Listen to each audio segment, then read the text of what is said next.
সঙ্গীত ভবন এখানে আমরা নাচ গানটা শেখানো হয় যখন এইখানেই আর কি, ট্রেনিংটা এখানে হয়। এটা কি বললে এটা? সঙ্গীত ভবন, নাচের ক্লাস হয় এখানে।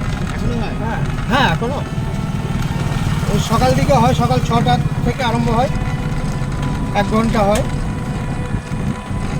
এই দিকটা পুরো কলা ভবন, এখান থেকে এটা, হ্যাঁ এটা কলা ভবনে ছেলে মেয়েদের হোস্টেল ভিতরে। এটা হচ্ছে সাঁওতাল পরিবার, এই যে রামকৃষ্ণপুর বেজে হাতে তৈরি।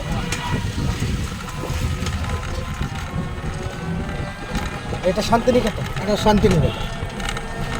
এই শান্তিনিকেতন বা দিকে হচ্ছে নাটক হল, এখানে ছেলে মেয়েদের পরীক্ষা টরীক্ষা হয়, কোনো প্রশাসন, এটা কোনো পার্টিশন নাই, পুরো হল ঘর, পুরো হল ঘর আছে, কোনো পার্টিশন নেই।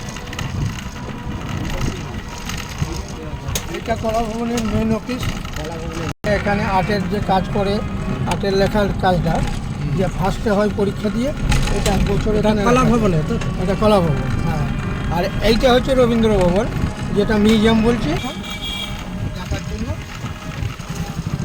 এটা হচ্ছে মেন জায়গা। টিকিটটা বন্ধ করে দিয়েছে, যারা ঢুকে আছে তারা বেরিয়ে আসবে। 4টে, 4:30 অবধি টিকিট। ডান দিকে এটা হচ্ছে মেন জায়গা, আপনার ছাতিমতলা। এইটা ডান দিকে, এটা কি বললে? ছাতিমতলা, ছাতিমতলা।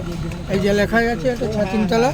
এইখানে যে কবিগুরু রবীন্দ্রনাথ, বাবা রবীন্দ্রনাথ এসেছিলেন কলকাতা জোড়াসাগর থেকে পালকি নিয়ে, এইখানে ওই ছাতিমতলায় বসে এখানে আত্মার শান্তি পাওয়ার জন্য এখানে নাম দিয়েছিল শান্তিনিকেতন। এটা তো শান্তিনিকেতন নাম ছিল না, এখানে এখানে নাম ছিল ভুবন নাগ।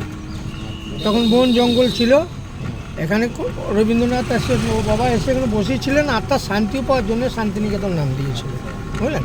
জায়গাটা হচ্ছে রায়পুরের জমিদারের জায়গা। এই 1 টাকা বিনিময়ে 20 বিঘে জায়গা রেজিস্ট্রি করা আছে।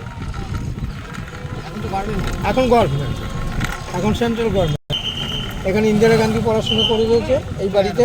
না, ঢুকতে দেয় না, ওসব এখানকার লোকাল যারা ঢুকে আছে। হ্যাঁ, এটা হচ্ছে উপাসনা গৃহ, উপাসনা মন্দির। এখানে প্রত্যেক বুধবারে সকাল 6টা, 6:30, সন্ধ্যে 6:30 উপাসনা হয় এখনো পর্যন্ত। এখনো? হ্যাঁ। আচ্ছা, তুমি বললে যে লোকাল লোক ঢুকতে দেবে, কি করে বুঝলাম? কি বললে? সব গাছ ছাড়িয়ে 1 পা দাঁড়িয়ে উকি মারে আকাশে, যে কবিতাটা আছে সহজ পাঠে দেখবেন। এখানে 4 লাইন পড়েছিল, 4 লাইন পড়তে পড়তে শেষ হয়েছিল 3 পাহাড়ে, ওইখানে লেখা শেষ করেছিল। আমি দেখাচ্ছি যেখানে শেষ করেছিল, এখানে দেখাচ্ছি। 3 পাহাড়, এটা হচ্ছে 3 পাহাড়। দেখুন 3টে ধাপ আছে। এটা ঘটনা আছে, যেটা কোপাই, হ্যাঁ কোপাই নদীর তীরে গিয়েছিলেন কবিগুরু রবীন্দ্রনাথের বাবা, উনি গিয়েছিলেন কোপাই নদীর তীরে, গ্রাম ছাড়া রাঙামাটির পথে।